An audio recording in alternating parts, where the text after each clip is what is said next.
Hey guys, it's Miss Irvin. Just giving you a heads up. This is my first time ever using this app or feature on the iPad, so if I mess up, bear with me. Today we're going to learn about lesson 9.3, which is about reflections. The first thing that I want y'all to do in your groups is a warm-up. And your warm-up is to reflect this rectangle across the x-axis both ways. The video is going to be paused to give y'all some time to work, and so go ahead and work in your groups.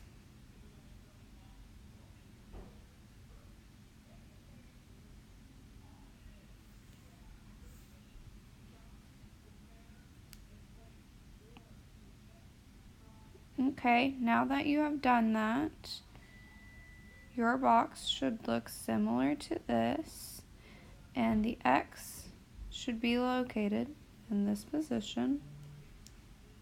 And again, on this side, your box should look similar to this as well, with the X in this position. Okay? Now, I want you to look at the bottom of your page. We're talking about reflections, and we're talking about the line of reflection. The line of reflection is where it mirrors. So, right now, in your groups again, you're going to work on this chart.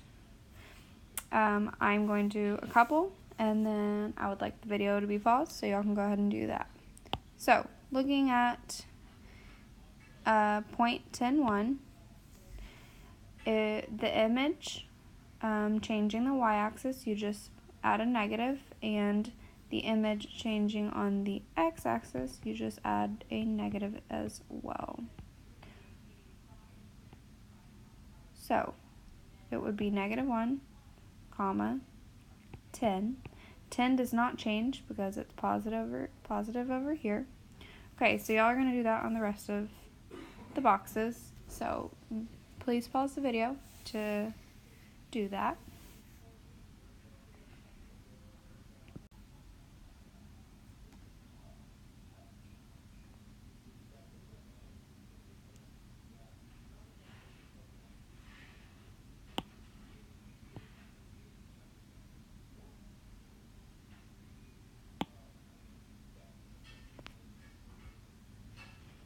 Alright, welcome back, guys. So, now we're going to look at number 2.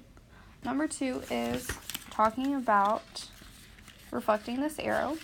For 1, it wants us to reflect across the x-axis, and 2, it wants us to reflect across the y-axis. So, first, I'm going to do the x-axis. Obviously, we all know the x-axis is right here, and the y-axis cuts down the middle. So that is our line of reflection. So when you're looking at this, right here you see a gap of 2 units. So when you draw it over the x-axis, you also want a gap of 2 units. Please bear with my drawing abilities. We know they're not up to par. Okay, that would be over that x-axis, and this would be reflecting over the y-axis. Again, bear with my drawing. Okay, so y'all go ahead and put that on y'all's papers as well.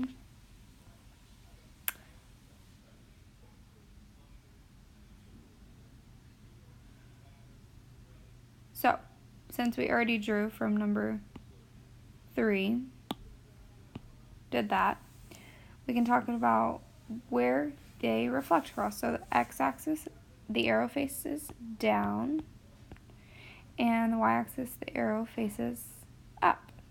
It's just reflected over. Okay, now we are going to move on to number 6, which is on the next page. So I'm going to go ahead and flip that.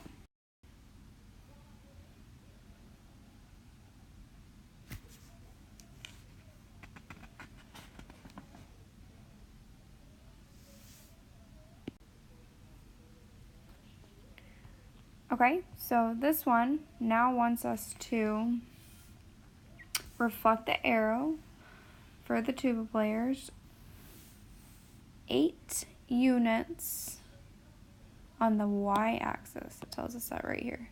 Okay, so what we're gonna have to do is move all the different points that they have, which are at each corner, 8 units across our reflection line. But first we need to figure out what our reflection line is.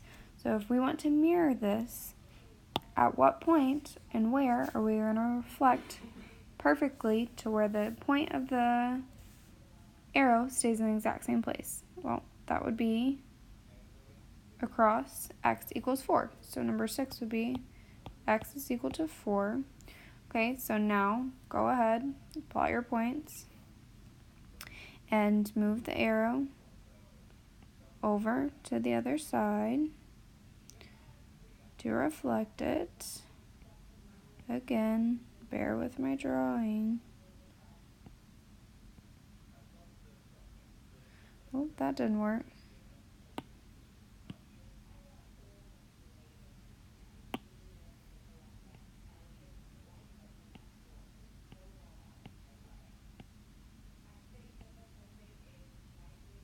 There we go. Okay, so I hope yours looks similar to this. Okay, so number 7 says, which tuba player traveled the longest distance? So if you're thinking about it, the one started on the y-axis, they traveled the longest distance. So that could be person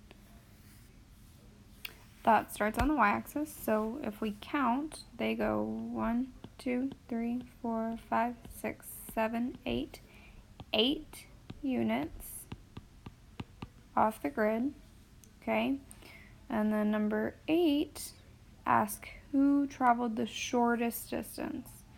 Well, if we look at the picture, we realize that the person at coordinate point 4, 5 didn't even move. They stayed in the same spot because it was a line of reflection.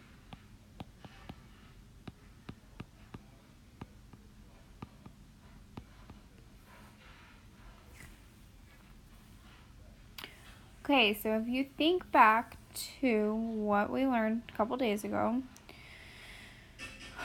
we talked about in transformations, if the figure changes size, it's non-rigid motion. And if it stays the exact same size, it's rigid motion. So pretty much the question number 9 says, explain why the reflection does not change the distance between any given tuba player and the point 4, 5. Well, that is because it is, can't write, rigid motion.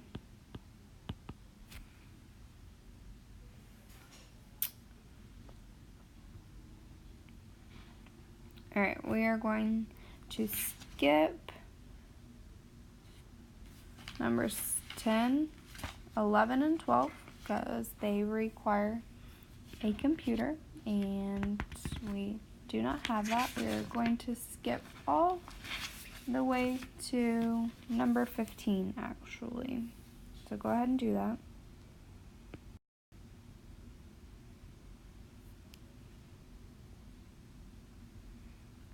Alrighty, so number 15. Now we're talking about reflectional symmetry.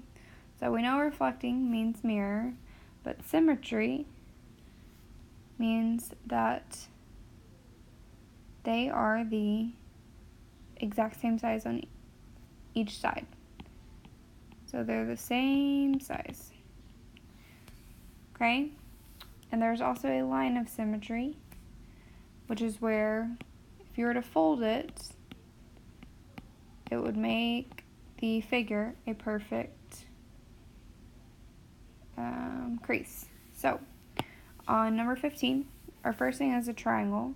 And if you look at this, if we cut this triangle right through here, there is only one line of symmetry.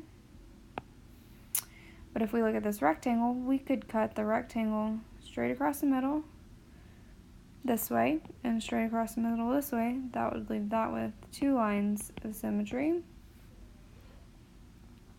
But this star is a completely different story. So you can cut across each point that's given. Oh, that was bad. Start over. There, you can cut across each point that's given. These lines are not straight, guys. Whoa. There we go. We'll fix this one. Okay, so how many lines of symmetry does this one have? Well, are we done yet? Nope. We actually can add in some that cut through these parts. So how many lines of symmetry do we have for this star?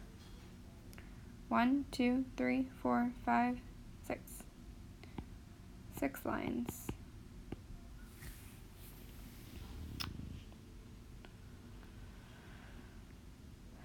Alright guys, this is the end of the lesson. We do have an extension, but we'll get back to that. We'll do that when I get back. Thank you for listening.